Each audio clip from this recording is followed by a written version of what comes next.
मरती हैं तो मरने दो। मुझे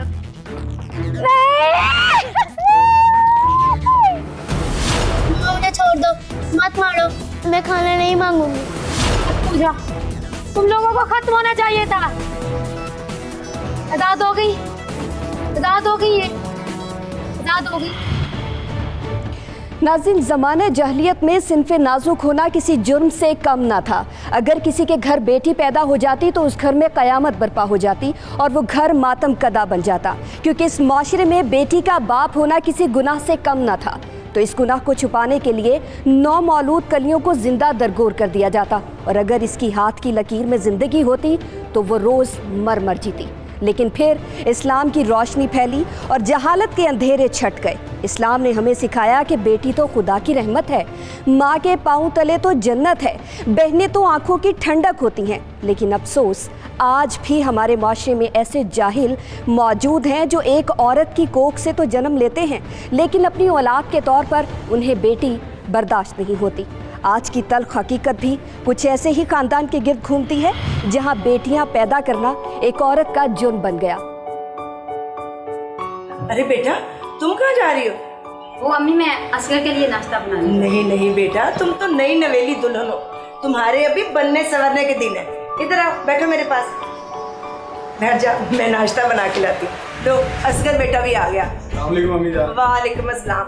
आओ बेटा बैठो, मैं तुम दोनों के लिए नाश्ता बना के लाती हूँ। जी अम्मी जान। बातें करो आप लोग और सलामत रहो, जीते रहो।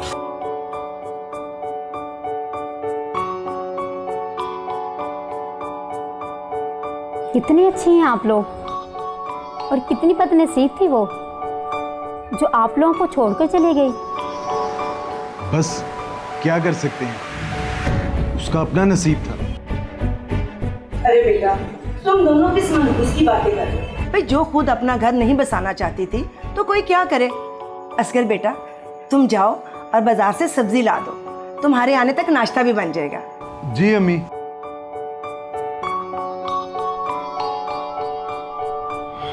ये असगर की दूसरी शादी थी। असगर अपनी पहली बीवी को तलाक दे चुका था। शबाना को तलाक की वजह उसका किरदार ठीक ना होना बताया गया था, लेकिन वजह थी कुछ और।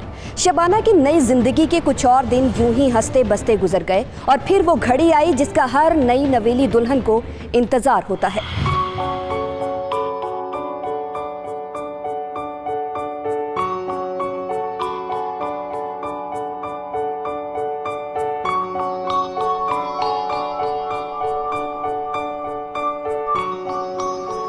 कहाँ गए थे आप लोग? बेटा, डॉक्टर के पास गया। डॉक्टर के पास? खैरियत तो है ना अम्मी? आपकी तबीयत तो ठीक है ना? हाँ हाँ बेटा, मैं बिल्कुल ठीक हूँ। ये तुम्हारी बेगम को लेके गई थी डॉक्टर के पास। खैर से तुम बाप बनने वाले हो।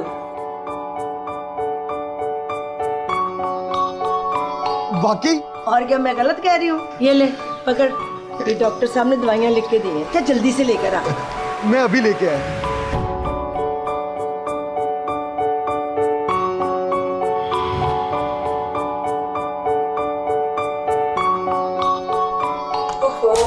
अरे बेटा, ये क्या कर रही हो?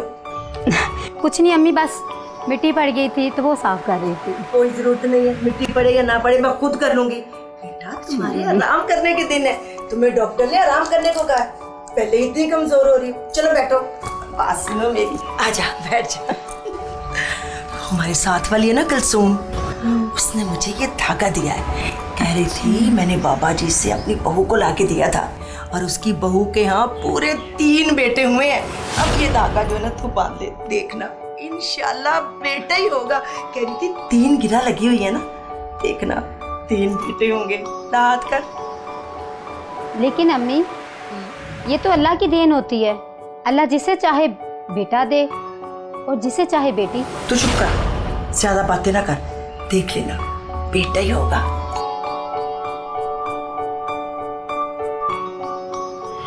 अल्लाह और उसके रसूल सल्लल्लाहु अलैहि वसल्लम के फ़रामीन को और अहकामात को अगर देखा जाए तो बेटा और बेटी दोनों अल्लाह का इनाम है और दोनों अल्लाह की अता हैं। अल्लाह ताला ने इसमें किसी इंसान को कोई इख्तियार नहीं दिया कि वो बेटा इख्तियार करे या वो बेटी इख्तियार करे। ये सरासर अल्लाह की अता है। कुरान मजीद में अल्लाह ताला ने इरशाद फरमाया लिल्लाहि मुल्कुस समावाति वल अर्द यखलुक़ु मा यशा यहबु लिमन यशाउ इनासन व यहबु लिमन यशाउ ज़ुकूर। अल्लाह हर चीज़ अल्लाह की तख्लीक करदा है, वो जिसे चाहे बेटा अता कर दे, जिसे चाहे बेटी अता कर दे। औ युज़व्विजुहुम ज़ुकरानन व इनासा, या दोनों अता कर दे, बेटा और बेटी। व यजअलु मन यशाउ अक़ीमा, और जिसे चाहे बांझ रख दे, कोई भी अता ना करे। ये बिल्कुल अल्लाह की अता है, अल्लाह की मर्ज़ी है और अल्लाह की देन है। किसी इंसान का इसमें कोई अपनी मर्ज़ी, अपना दखल, अपना इख्तियार नहीं है। बेटियां नहीं बेटे। हालांकि जिद्दत के इस दौर में लड़कियां हर मैदान में अपने आप को मनवा रही हैं, लड़कों की तरह अपने वालिदैन का सहारा बन रही हैं। फिर भी दूसरों को देखकर बेटे की ख्वाहिश के पीछे क्या है सोच? टीम हकीकत ने बात की माहिर नफ्सियात से। हमारे यहाँ पे सोसाइटी में एक नॉर्म बन चुका है, एक बिलीफ बन चुका है कि बेटे का पैदा होना मतलब ये है कि आपकी ख़ानदान की जो है वो इज़्ज़त बढ़ गई है, शान बढ़ गई है। और अगर बेटी पैदा होती है तो यानी कि आपकी इज़्ज़त में कोई कमी आ गई है। इसकी एक रीज़न ये है कि कंपटीशन एक है, हमारे सोसाइटी का प्रेशर है कि अगर एक घर में एक बेटा पैदा होता है और उसके कंपटीशन में अगर दूसरे घर में बेटी पैदा होती है तो वो लोग ऑटोमेटिकली माइंडसेट हमारा इस तरीके से बन चुका हुआ है कि हमें लगता है कि हमारी इज़्ज़त जो है वो कम हो गई है या हमारी इज़्ज़त जो है वो घट गई है। रज़िया और असगर को चाहिए था तो सिर्फ बेटा, और उसी चीज़ की फिक्र शबाना को खाए जा रही थी कि कहीं अगर बेटा ना हुआ तो क्या होगा। यही सोचते सोचते वो घड़ी आ गई जिसका सब घर वालों को इंतज़ार था, और वही हुआ जो मंजूर खुदा था। अल्लाह ने शबाना पर अपनी रहमत निछावर की, लेकिन असगर और उसकी माँ के नज़दीक वो रहमत नहीं बल्कि ज़हमत थी।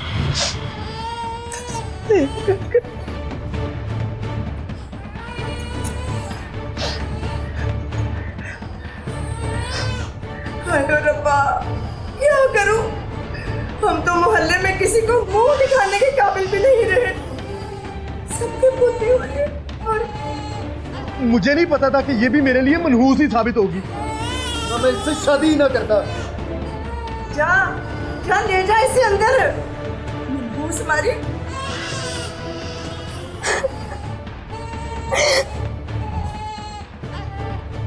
अब रो क्यों रही हो? रोने के दिन तो हमारे आए हैं। जा अंदर ले जा इसे। ले जा इसे अंदर। मनहूस मारी। इसने तो बाबा जी का धागा भी असर नहीं किया, इतनी मनहूस है। कितनी आसमीद लगाई थी मैंने। लड़कियों को इनिशियली फाइनेंशियल बर्डन समझा जाता है, ठीक है। फॉर एग्ज़ाम्पल उनको पढ़ाना पड़ेगा, उनकी शादी करनी पड़ेगी और उसके बाद उनको जहेज़ देना पड़ेगा। तो इन चीज़ों से घबरा के लोगों की कोशिश होती है कि बेटे ही पैदा हों। बेटा जो है वो सेंस ऑफ सिक्योरिटी भी एक प्रोवाइड करता है, यानी कि हमारा बुढ़ापे में सहारा बनेगा। जब बड़े होंगे तो कमा के लेकर आएंगे। बेटियों ने तो ये नहीं करना। हम अभी भी उसी माइंडसेट से चल रहे हैं कि बेटी पैदा होगी तो वो बड़े होकर उसकी शादी कर देंगे और वो फिर जितना हमने उसके अंदर इन्वेस्ट किया है, उसकी एजुकेशन में इन्वेस्ट किया है, उसको खिलाने पिलाने में एंड एवरीथिंग, वो सारा हमारा ज़ाया हो जाएगा और हमें इन रिटर्न हमें कुछ नहीं मिलेगा। बेटी की पैदाइश के बाद शबाना के सामने आने वाली थी नाकाबिले बर्दाश्त मुश्किलात और उसकी ज़िंदगी बनने वाली थी अजीरन। बेटा पैदा ना करने पर सास और शौहर तोड़ने वाले थे शबाना और उसकी बेटी पर जुल्म के पहाड़। कहीं ना जाइएगा, हकीकत से पर्दा उठाएंगे ब्रेक के बाद।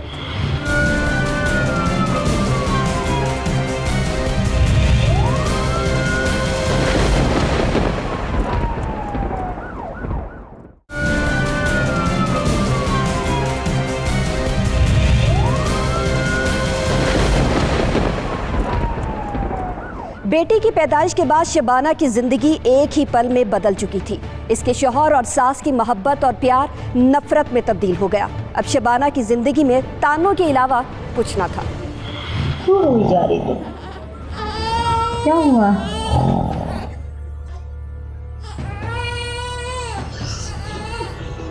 क्या मुसीबत है? सारा दिन थका हारा काम करके आता हूँ, तुम्हारी तरह घर में आराम नहीं करता। चुप करा इसे। क्या हो गया असगर? इसको बुखार है, इस वजह से ये रो रही है। आप उठे ना, इसको डॉक्टर के पास ले चलें। मेरे पास इतने फजूल पैसे नहीं है जो मैं इसे डॉक्टर के पास ले जाऊं। बुखार है ना, खुद ब खुद उतर जाएगा। चल ले जा इसे। और ले जा, नहीं तो मैं इसका गला दबा दूंगा। क्या हो गया?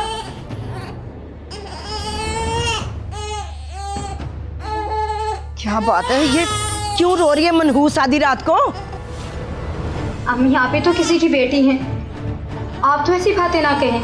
हाँ हूँ, फिर मेरे साथ ना ऐसे बुड़बुड़ ना कर, चल दफा हो। अम्मी इसको बहुत तेज बुखार है, खुदा के लिए अम्मी, अम्मी इसको किसी डॉक्टर के पास ले चले। चल जा, ले जा इसे कहीं, मनहूस को जा। मनहूस हमारी आधी रात को भी सोने नहीं देते, ले जा इसे, जा। हाँ? डॉक्टर के पास ले चले, सोने भी नहीं देती आधी रात। हुज़ूर सरवरद आलम सल्लल्लाहु अलैहि वसल्लम को अल्लाह ताला ने बेटियां अता की। हुज़ूर के बेटे भी थे, वफ़ात पा गए। हुज़ूर की बेटियां थीं, तो आका दो जहां सल्लल्लाहु अलैहि वसल्लम की पूरी ज़िंदगी बेटियों के साथ हुस्न सलूक का मज़हर है। 3 बेटियां हुज़ूर की अपनी ज़िंदगी में विसाल फरमा गईं। उनकी वफ़ात पर हुज़ूर का तर्ज़ अमल देखने वाला है। एक बेटी हुज़ूर की सैयदा आलम सैयदा फ़ातिमा ज़हरा सलामुल्लाह अलैहा हुज़ूर अलैहिस्सलातु वस्सलाम के साथ हयात तय्यबा में रहीं। मेरे आका जब भी मदीना से बाहर जाते हुए जब अपने रिश्तेदारों से, अपने घर वालों से मिलते तो सबसे आखिर में अपनी बेटी को मिलते, और जब वापस मदीना मुनव्वरा आते तो सबसे पहले अपनी बेटी के घर जाते। ये हुज़ूर अलैहिस्सलातु वस्सलाम का अपनी बेटी के साथ मोहब्बत का इज़हार है। और बसा औक़ात ऐसा होता, हुज़ूर बैठे होते, सैयदा आलम तशरीफ़ लाती, मेरे मुस्तफ़ा दोनों जहानों के बादशाह खड़े होकर अपनी बेटी का इस्तकबाल करते और उन्हें अपने सीने से लगाते, अपने साथ बिठाते। हुज़ूर का अपनी बेटियों के साथ बहुत कमाल बर्ताव था जिसकी कोई मिसाल नहीं मिलती। शबाना और उसकी बेटी थी तो अपने घर, लेकिन उनकी ज़िंदगी बिल्कुल बेआसरा गुजर रही थी। मारूफ का बाप तो था, लेकिन उसके सर पर उसका साया न था। अगले दिन शबाना ने मिन्नत समाजत की तो असगर काम पर जाते हुए मारूफ के इलाज के लिए फ्री डिस्पेंसरी पर छोड़ने पर राज़ी हो गया, जहां शबाना की मुलाकात इस कहानी के एक और अहम किरदार से हुई।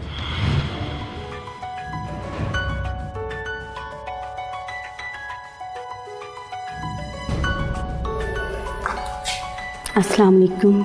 जी वालेकुम अस्सलाम। ये आपकी बेटी है? जी। माशाल्लाह बहुत ही प्यारी है, अल्लाह इसके नसीब अच्छे करे। आमीन। लेकिन आप हैं कौन? मैं ही वो बदनसीब हूँ जो आपसे पहले असगर को बेटा ना दे सकी,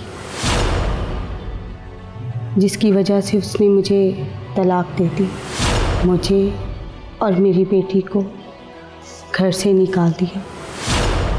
अच्छा, लेकिन उन्होंने तो मुझे आपके बारे में कुछ और ही बताया था कि मेरा किरदार ठीक नहीं था।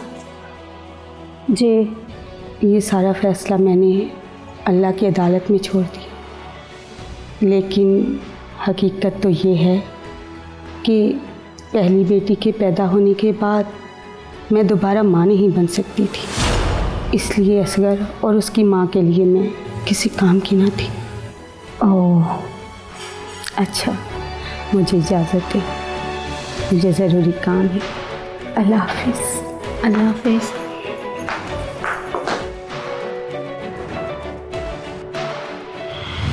उस दिन शबाना की असगर की पहली बीवी के साथ मुलाकात ने उसे उम्मीद की किरण दी थी। कब शायद उसका शौहर पहले जैसा हो सकता था अगर वो अपनी कोख से बेटा जन्म दे दे।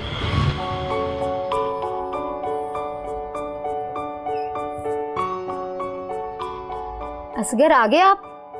हाँ आ गया, तुम्हारा और तुम्हारी मनहूस बेटी का रोना धोना सुनने। और ये तुम तैयार क्यों हो रही हो? आए मेरे पास बैठे। असगर, मुझे मालूम है मैं आपको बेटा नहीं दे सकी,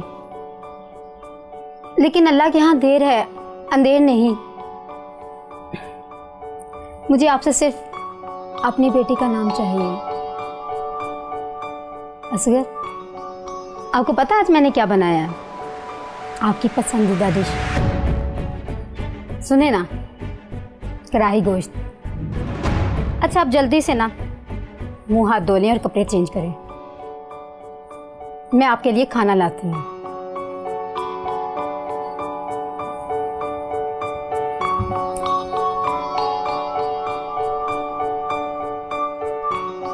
लेकिन अल्लाह के यहाँ देर है अंधेर नहीं।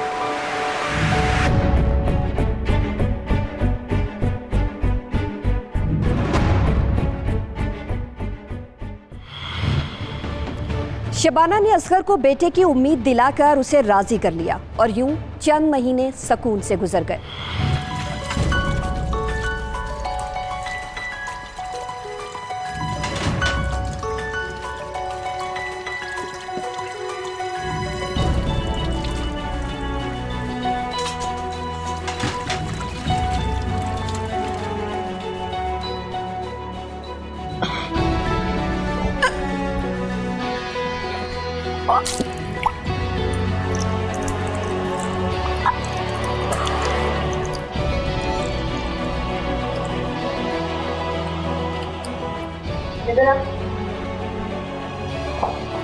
जी अम्मा।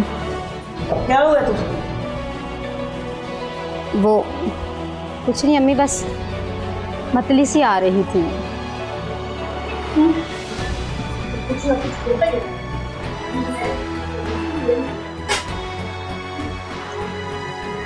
शबाना, चला मुझे डॉक्टर के लेके चलो।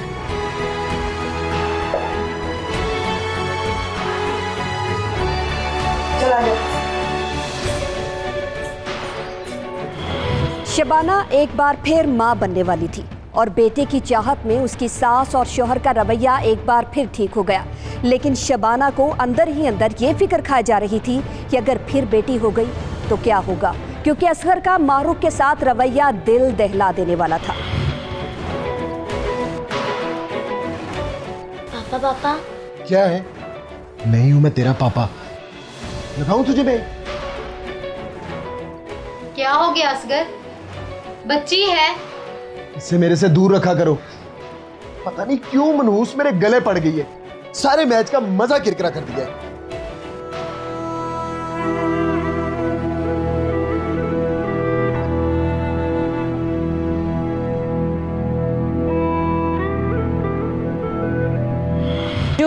बेटे की पैदाइश की जो प्रायोरिटी है वो हमारे इंसानों में जो है वो बहुत अरसे से चलती हुई आ रही है। अगर आप देखें तो बहुत अर्ली टाइम्स में जब बादशाहों का दौर था तब उनकी प्रेफरेंस जो है वो बेटा होती थी, इसलिए ताकि वो आगे उनकी नस्ल चलाए। आगे एक बादशाह है तो उसका आगे बेटा भी बादशाह बनेगा। तो ये मेंटालिटी बेसिकली वहाँ से ज़्यादा आ रही है, ठीक है। हमारे सब कॉन्टिनेंट में वो उनकी यही कोशिश होती थी। तो वो चीज़ अभी तक चल रही है कि नस्ल आगे बढ़नी है तो वो बेटे से बढ़नी है, वो बेटी से नहीं बढ़नी है। तो ये भी एक वन ऑफ द रीज़न्स है जो हमारे अंदर, हमारी मेंटालिटी के अंदर ये चीज़ जो है वो घुसा दी गई है और ये बहुत अरसे से ये चीज़ है चलती आ रही है। क्या शबाना की दुआएं लाएंगी रंग? क्या बदल पाएगी वो असगर का रवैया और क्या उतरेगी अपनी सास की उम्मीदों पर पूरा? देखिए एक ब्रेक के बाद।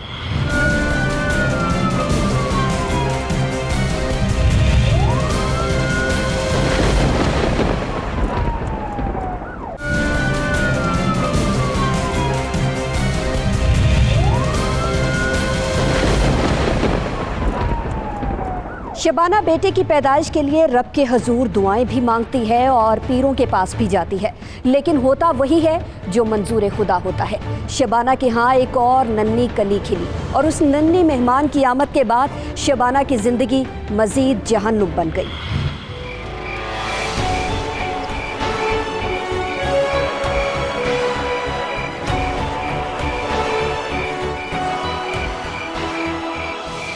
दिल तो कर रहा है कचरे के ढेर में फेंक दो तेरी ये मनहूस बच्चियां।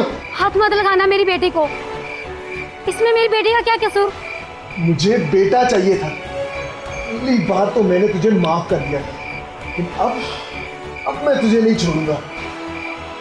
एक मनहूस कम थी जो ये तूने दूसरी भी पैदा कर ली। असगर, उसमें मेरा क्या कसूर? नो, इसमें इसका कोई कसूर ही नहीं है, हैं? हमने भी तो बेटे पैदा किए हैं ना। साथ वाली शमीम के यहाँ 4 बेटे पैदा हुए हैं और तुझे क्या मौत पड़ती थी? अम्मा, ये तो अल्लाह के काम है। इंतहाई बड़ी जहालत है। इससे बड़ी जहालत का कोई तसव्वुर नहीं कर सकता। दौर जाहिलियत में अल्लाह ताला ने कुरान मजीद में इरशाद फरमाया कुफ़ार के बारे में, कुफ़ार मक्का, वो ऐसे लोग थे मुशरिकीन के वइज़ा बुश्शिरा अहदुहुम बिल उन्सा ज़ल्ला वजहुहु मुस्वद्दन वहुवा कज़ीम। जब उन्हें बेटी की बिशारत दी जाती तो उनके चेहरे स्याह हो जाते और वो दुख से भर जाते उनके दिल। ये जहालत है बेटी भी अल्लाह ने फरमाया यहबु लिमन यशाउ इनासन, अल्लाह तोहफ़े के तौर पर बेटियां अता करता है। व यहबु लिमन यशाउ ज़ुकूर, हिबा करना, हिबा का माना होता है तोहफ़ा देना। तो वो इंसान जो अल्लाह के तोहफ़े पर नाराज़ हो, उससे बड़ा जाहिल कौन हो सकता है।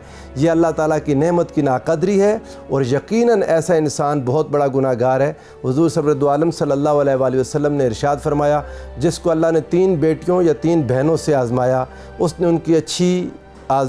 उनकी तरबियत की अच्छे अंदाज में, उनका ख्याल रखा, परवरिश की और उनको अच्छे तरीके से रखा।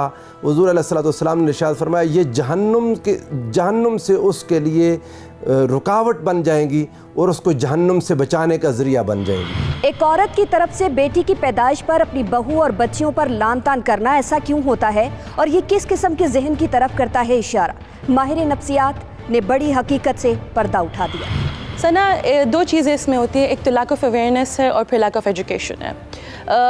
हमारे यहाँ पे ज़्यादातर हम लोगों को सुनने में आता है कि ये जुल्म जो है वो एक औरत ही दूसरी औरत पे करती है, ठीक है। यानी कि जो सास है वो ही बहू को अपनी जो है वो लान तान करती है या उसको मारती है, टॉर्चर करती है कि अगर वो बेटी को जो है वो पैदा ना कर सके। इसमें यह है कि जो वो औरत है, यानी कि वो जो मदर इन लॉ है, जो सास है, वो भी बचपन से यही एक ट्रेडिशन देखती हुई आ रही है, ठीक है। तो साइकोलॉजिकल माइंडसेट की अगर हम बात करें तो जिस माहौल में हम लोग पैदा हुए हैं, जिस माहौल में हम बड़े हुए, जिस लॉ के जो कस्टम्स, ट्रेडिशंस और वैल्यूज़ हैं, हम उसी को फॉलो करते हैं और वो हमारी ज़िंदगी का, हमारी मेंटालिटी का एक हिस्सा बन जाते हैं।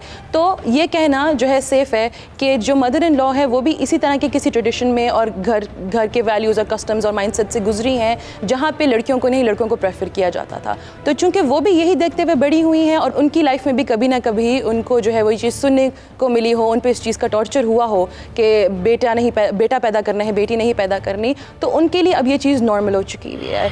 2 बेटियों की मां बनना शबाना का जुर्म बन चुका था और उसकी जिंदगी मजीद कठिन हो चुकी थी। ताने सुनते, मार खाते 2 महीने मजीद गुजर गए और फिर एक दिन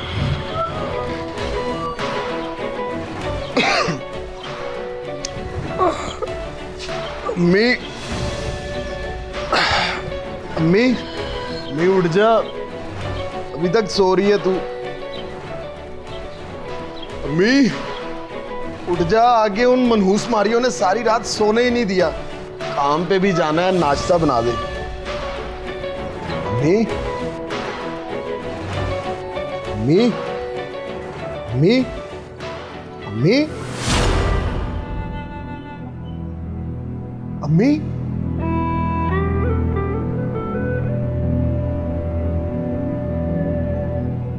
अम्मी अम्मी, तुझे क्या हो गया? अम्मी उठ, अम्मी अम्मी अम्मी, तू मुझे छोड़ के नहीं जा सकती। अम्मी अम्मी उठ जा, अम्मी तू मुझे छोड़ के नहीं जा सकती। अम्मी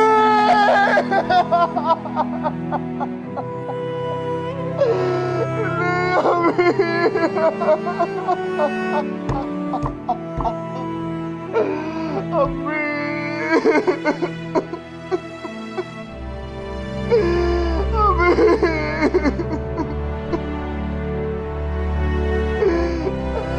मैं अकेला रह जाऊंगा।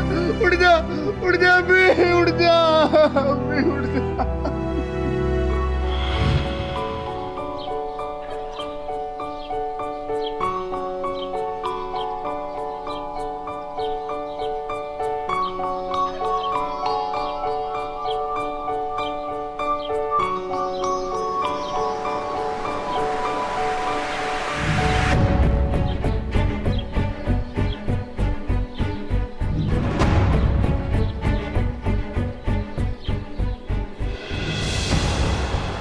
आ गए आप असलम? हाँ, अपनी माँ को अकेला छोड़ के अधूरी रह गई मेरी माँ की ख्वाहिश, अधूरी रह गई।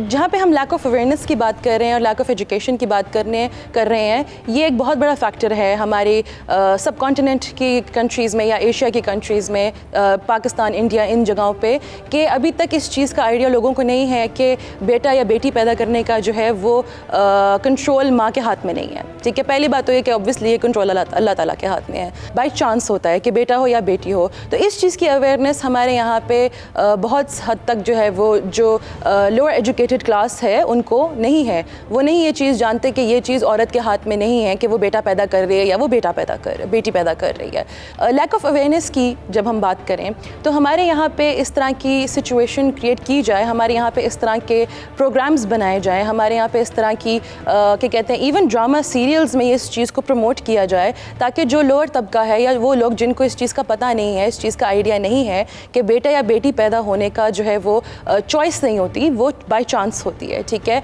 माँ के हाथ में ये चीज़ नहीं होती है। तो इस चीज़ को स्प्रेड किया जा सके ताकि जो औरतें जिनको अभी भी ये लगता है वो इस चीज़ से बाहर निकल सकें और उनको इस चीज़ का आइडिया हो। तो जब आपने बात की सना इस बात की कि वो कौन सी औरतें होती हैं जिनका ये माइंड सेट होता है, जो मेंटालिटी होती है, तो वो यही है कि उनकी बरसों से उनकी जो अपब्रिंगिंग हुई है, उनकी अपनी फैमिली सिस्टम में भी यही ट्रेडिशंस और वैल्यूज़ चलते हुए आ रहे हैं।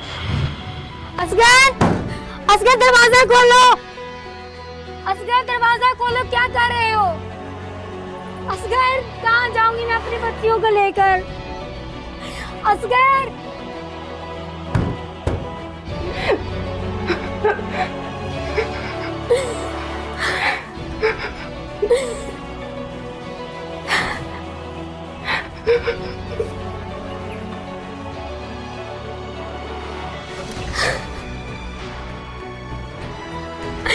असगर। उस रात शबाना दरवाजे पर खड़ी रोती रही, फरियाद करती रही, लेकिन असगर का दिल ना पिघला। शबाना कई घंटे दरवाजे के बाहर बैठी रही, जिसे हमसायों ने पनाह दी। क्या असगर शबाना और दोनों बच्चियों को घर से निकालने के साथ साथ जिंदगी से भी निकाल चुका था? क्या शबाना भी असगर की पहली बीवी की तरह दरबदर की ठोकरें खाने वाली थी? हकीकत जानने के लिए ब्रेक के बाद देखिए।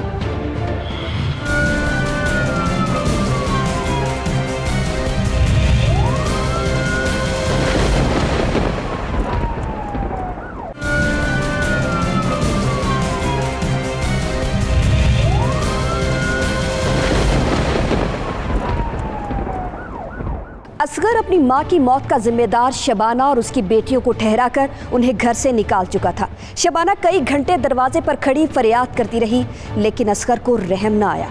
वो भयानक रात शबाना ने अपनी दोनों नन्ही बच्चियों के साथ हमसाये के घर में काटी। अगले दिन मोहल्ले के बुजुर्ग असगर के पास गए और उसे समझाया, जिसके बाद असगर ने शबाना और दोनों बच्चियों को घर में तो जगह दे दी, लेकिन उनको दिल में अब भी जगह ना दी और उन पर जुल्म व तशद्दुद और लान तान का सिलसिला भी जारी रहा। यूं मजीद 2 साल गुजर गए और बेटे की ख्वाहिश में शबाना के घर एक और बेटी ने जन्म लिया, जिसके बाद असगर को शबाना से मजीद नफरत हो गई। पता नहीं क्यों रोई जा रही है। अम्मी भूख लगी है, खाना दे दो। जाओ बेटा किचन से जाके ले लो। हाँ रोई जा रही है। अम्मी खाना दे दो, भूख लगी है। बेटा आपको बोला ना किचन से जाके खाना ले लो। ये देख रहे हो ना, मारूम को भूख लगी है, किचन से कुछ खाने को ला दो उसको। नौकर नहीं हूं मैं तुम्हारा, जाओ जाके खुद दो इन्हें खाना। और एक बात याद रखना, आइंदा तुमने मुझे इन मनहूसों का काम करने के लिए कहा ना, जुबान खींच लूंगा मैं तुम्हारी, समझी? तो किस्मत ही खराब थी, तुमसे शादी कर ली मैंने। जाओ जाके किचन से खाना ले लो, जाओ। लड़कियों की लोग कहते हैं कि प्रोटेक्शन ज़्यादा करनी पड़ती है, उनका तहफ़्फ़ुज़ ज़्यादा करना पड़ता है। आपने देखा होगा कि हमारे यहाँ माशरे में लड़कियों को मोस्टली कहा जाता है कि उनका काम घरदारी है, घर में बंद रहना है, चौला चौखा करना है, घर पे बैठें, खाना पकाएं, कपड़े धोएं, बर्तन धोएं, अपने घर के जो मर्द हज़रात हैं उनका ख्याल रखें। और दूसरी जगह जो लड़के हैं वो अगर सारा दिन बाहर फिरते रहे तो उनकी टेंशन नहीं होती। यहाँ पर लड़की अगर घर से बाहर कदम रख ले तो उसकी जो है वो स्ट्रेस उसका ज़्यादा होता है, उसकी टेंशन ज़्यादा होती है। तो इस मामले में भी ये होता है कि लोग फिर लड़कों को ज़्यादा प्रेफर करते हैं कि उनकी ज़्यादा ड्यूटी नहीं देनी पड़ती, उनकी ज़्यादा सिक्योरिटी का वो जो है स्ट्रेस नहीं होता हमारी ज़िंदगी में, उनकी ज़्यादा प्रोटेक्शन हमें नहीं करनी पड़ती है, लड़कियों की हमें बल्कि ज़्यादा करनी पड़ती है।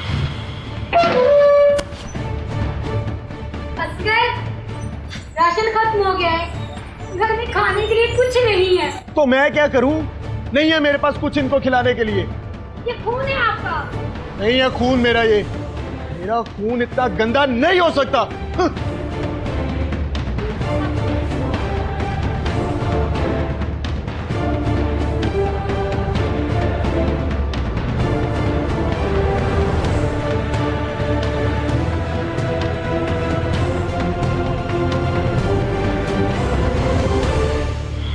इन्वेस्टमेंट पॉइंट ऑफ व्यू जो है वो लोगों का है इस तरीके से कि बच्चे पे अगर हम लोग अपने बेटे पे पैसा खर्च करेंगे उसको एजुकेट करने में, ठीक है, उसको खिलाने पिलाने में, उसका ख्याल रखने में, बड़ा करने में, तो हमें इन रिटर्न वो चीज़ वापस मिलेगी। जब हम बूढ़े हो जाएंगे तो वो हमारा ख्याल रखेगा। लेकिन अब आजकल की सोसाइटी में अगर हम देखें तो मैंने बहुत से इस तरह के केसेस देखे हैं जिसमें लड़कियां बहुत ज़्यादा कंपटीशन दे रही हैं लड़कों को और आगे बढ़ रही हैं और बहुत ज़्यादा और बहुत अच्छी पोस्ट्स पे और कमा भी ज़्यादा रही हैं। तीसरी बेटी की पैदाइश के बाद असगर ने जुल्म की इंतहा कर दी। वो ना तो शबाना को खर्चा देता और ना ही राशन ला कर देता। मजबूरन शबाना हमसायों से मांग तांग कर गुजारा करती रही और जब ये मामूल बन गया तो हमसायों ने भी इनकार करना शुरू कर दिया।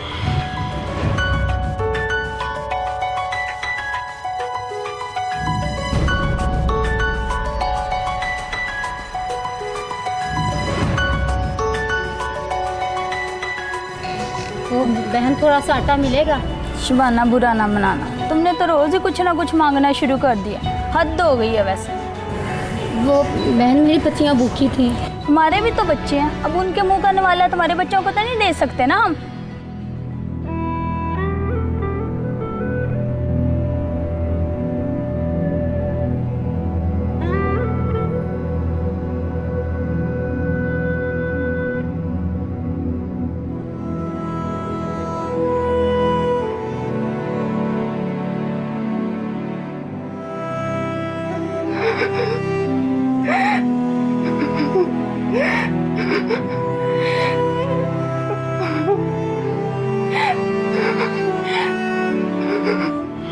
पूरा दिन और पूरी रात असगर घर न आया। बच्चियां भूख से बिलखती रहीं। शबाना के लिए वो रात कयामत से कम न थी। आखिरकार सुबह असगर घर वापस आया।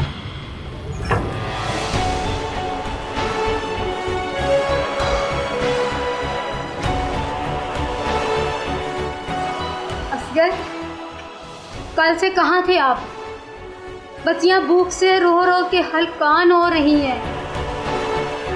कितनी दफा कहा तुमने, नहीं है मेरे पास पैसे तुम्हारे और तुम्हारी उन मनहूस बच्चियों के लिए।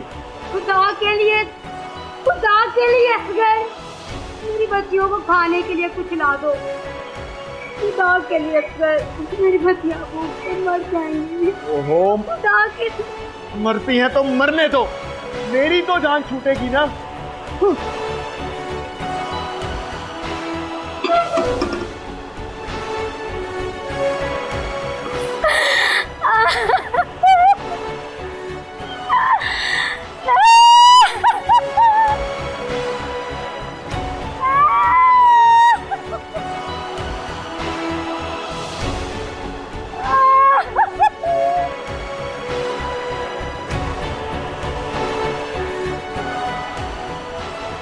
मरती हैं तो मरने दो, मरती हैं तो मरने दो।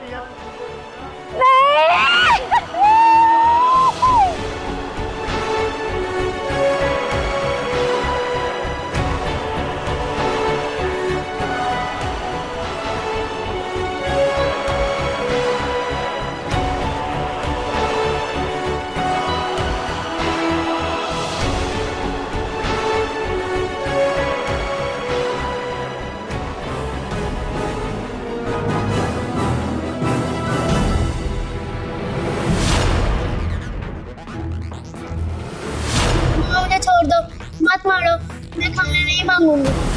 पूजा, तुम लोगों को खत्म होना चाहिए था। आजाद हो गई, आजाद हो गई, ये आजाद हो गई। अब नहीं लगेगी भूख, अब आप लोगों को भूख नहीं लगेगी, भूख नहीं लगेगी, है ना? भूख नहीं लगेगी मेरी मुन्नी, मुझे भूख नहीं लगेगी ना, नहीं लगेगी ना, नहीं लगेगी। हाँ, मेरी मुन्नी को भूख नहीं लगेगी। असगर, छूट गई तुम्हारी जान। असगर, देखो, मुन्नी खाना नहीं मांग रही, नहीं मांग रही ना। देखो असगर, मुझे भूख भी नहीं लगेगी, मुझे भी नहीं लगी, नहीं मांगेगी। मुन्नी दूध भी नहीं मांगेगी। खुश हो जाओ।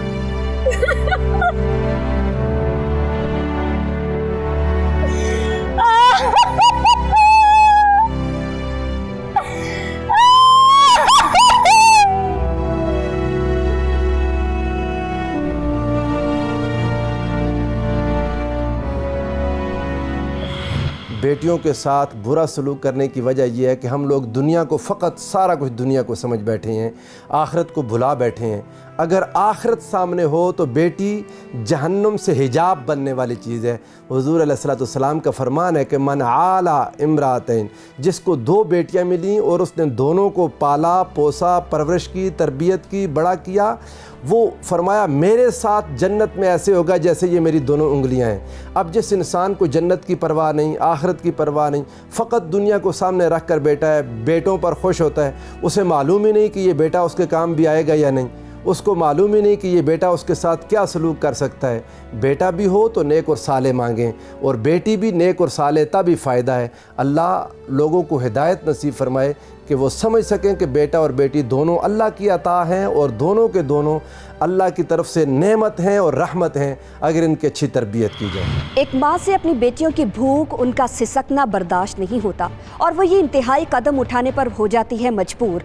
इन 3 नन्ही कलियों की मौत का कौन था जिम्मेदार? माहिर नफ्सियात की ज़बानी सुनिए। एक्चुअली सिचुएशन कुछ इस तरह होती है कि जो औरत है उसको प्रेगनेंसी के बाद पोस्टपार्टम डिप्रेशन होता है, ठीक है। वो बहुत ज़्यादा हार्मोनल चेंजेस की वजह से होता है और अब ये काफ़ी ज़्यादा अब ये एविडेंट होता जा रहा है और अब ये काफ़ी ज़्यादा औरतें इस चीज़ में से गुजर रही होती हैं।